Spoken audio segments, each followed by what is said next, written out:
Good morning, Cedar Park, and happy Thursday. On the show today, a feature on our CPHS student section, a story on LASD's Clothes Closet Teen Thrift Night happening this Saturday. Plus, we discuss this week's trending topics on a new edition of the Pack Chat. Let's jump in because the Wolfcast starts now.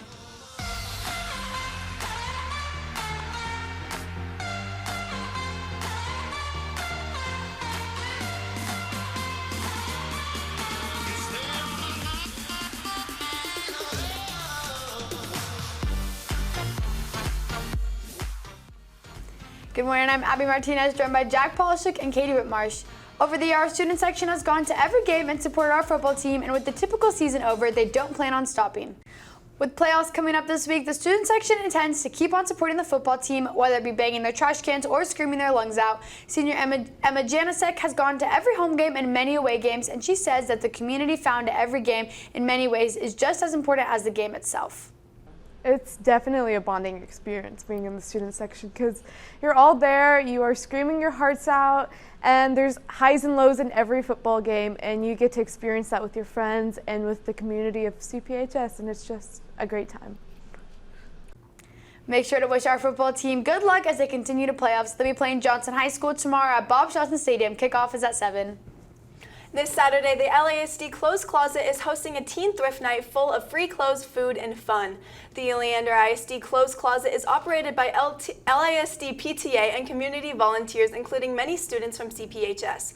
The purpose of the Clothes Closet is to provide gently used clothing and brand new underwear and socks for students who reside in the Leander ISD boundaries. But in order to bring the community together, they are hosting the first ever Teen Thrift Night.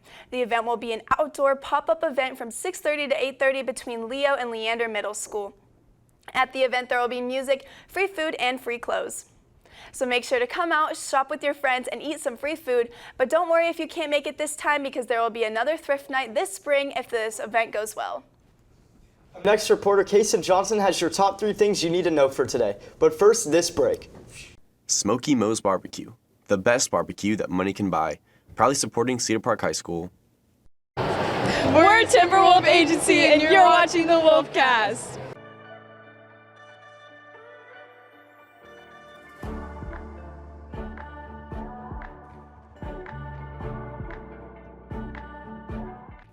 What's up, CPHS? I'm Kason Johnson here with your top 3 things you need to know for today. First, in Georgia, Cobb County Superior Judge Robert Leonard has banned the beloved Elf on the Shelf. Leonard tweeted, quote, "Tired of living in Elf on the Shelf tyranny? Not looking forward to the elf forgetting to move and causing your kids emotional distress? I am a public servant and will take the heat for you. My gift to tired parents." End quote. Of course, he revealed that this was all just a joke for a few laughs and giggles. He did, however, still ban the little guys. Tragic. Second, today's Veterans Day parade is being canceled due to COVID restrictions. In response to the news, Governor Greg Abbott proposed to host a rally at the Texas State Capitol. He stated, quote, "I'm inviting them to host a rally on the south steps of the Texas State Capitol. We celebrate our nation's heroes in Texas." End quote. Make sure to thank the veterans of America for their service to our country and our freedom. Lastly, lobsterer Bill Coppersmith discovered one of the rarest lobster colorations that can occur in nature.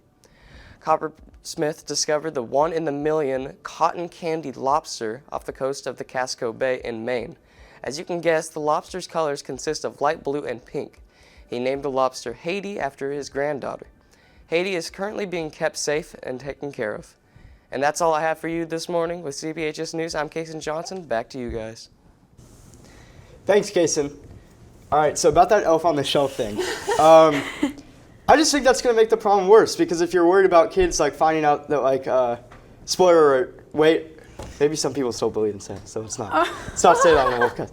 But kids are going to be wondering what happened to all the Elf on the Shelves at the supermarket, and then what are the parents going to say? Oh, yeah, the governor banned them. Oh. And that's going to make more people think, that's going to make more kids think he's not real. Yeah, you seem very passionate about the Elf on the Shelf. Do you have a connection? Do you celebrate? Well, it was a family tradition. Okay, I never had an Elf on the Shelf. I think I'm the youngest, so by the time it kind of became popular, I was already my parents weren't but I feel like if anything, them taking them off the shelves helps the magic because I know I would see them and be like, okay, you can just get it at Target.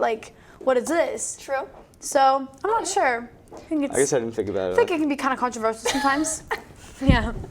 That's all we have for today. Make sure to keep up with all of our content. So head over to our YouTube at CPHS News. You can also follow at CPHS_sports for updates during the games. We'll see you Friday with some new weekend plans, with weekend destinations, a new sports report as we prepare for the playoffs, and Pet of the Week.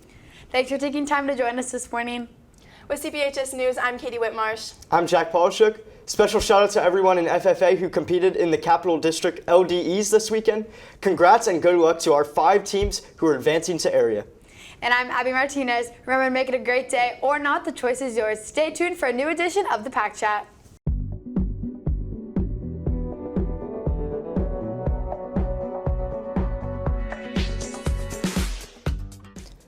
Welcome back to the Pack Chat, our student voiced opinion segment. I'm Jack Polishuk, joined by Madeline Roberts and our guest co-host Reagan Hill and Ethan Hexter, as we discuss this week's most trending topics. Let's get started. First, 8 people tragically passed away at the Astroworld Music Festival, hosted by Travis Scott. The cause of death was cardiac arrest due to crowd surge, where thousands of people are pushed onto each other until people cannot breathe. Many sides have been blamed, including the event organizers, the crowd, and even Travis Scott himself. So, who do you guys think ultimately is responsible for these deaths? Well, he's disregarded the importance of security multiple times. He said it at his concerts, and then this isn't the first time that something like this has happened at one of his concerts. According to Today, a man was paralyzed in 2017 at his concert, and the fact that this isn't the first time and he keeps just disregarding it, that's not okay. And now that this is big enough to where people are actually caring about it now, he cares, you know what I mean? Mm-hmm. Yeah. He knew it was going to happen. Like the police had come to him that day and told him that it was dangerous to still have it with all these people. And he knew, and he still went through with the concert. Yeah. I mean, I was reading it, like, I saw somebody's post on Instagram with, like, telling the events that happened at the concert, and I was like, this is terrible. And how did he have the audacity to actually let this happen, knowing that there was, like, risks to this concert? I think he kind of wants to have this, like, mindset of, like, just, like, having the craziest shows possible. And I don't think he's, like, trying to be super malicious, but he ends up doing it just because he doesn't want security. He just wants people to be, like, moshing, and, like, he just takes it to the extreme, and he doesn't, like, realize that. But, like, I do still think it's his fault. Next, Hasbulla Magomedov is a 19-year-old Russian UFC fighter suffering with growth hormone deficiency, which gives him the appearance of a toddler. The fighter has gained notoriety and fame online on apps like TikTok. His presence has gained controversy, as many see it as a mockery of people suffering conditions similar to him, or simply a publicity stunt to gain attention. Do you think it's okay for someone like Hasbulla to gain this much of a following, or do you think it's hurtful to people like him? I think that the act of him gaining a following, that's not harmful in itself. Of course, you can't blame him for his fans or people that make fun of him. It's actually one of the most trending topics on Barstool. It got 6.4 million views, but apparently his dad might not even let him fight, just because he's super protective, which I get, you know? Yeah. I don't get. Isn't he a legal adult?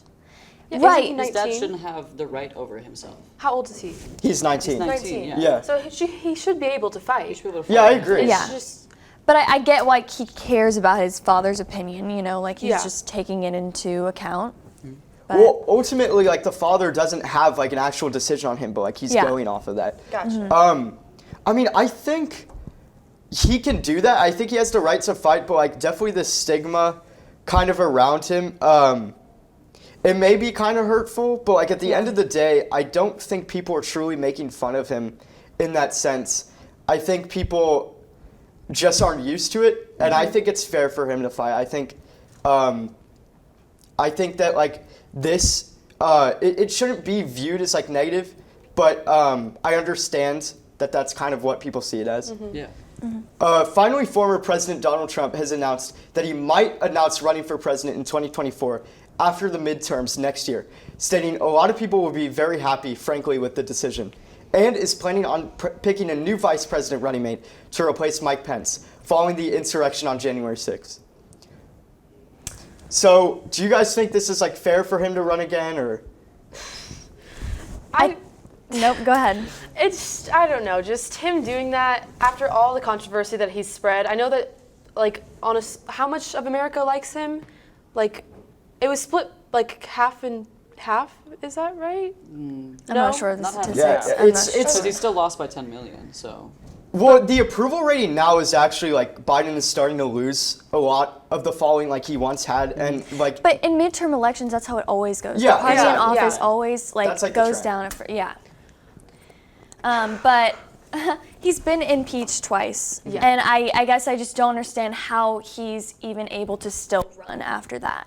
You know what I mean? I agree. I mean, Yeah. he does technically have like the right to run. It's Yeah, just, no, like- he does. But it's just like the oh my gosh, what is the word I'm looking for? The stigma around that. Yeah. All right, that's all we have for today. Remember, T-Wolf Pack, there's always time to chat.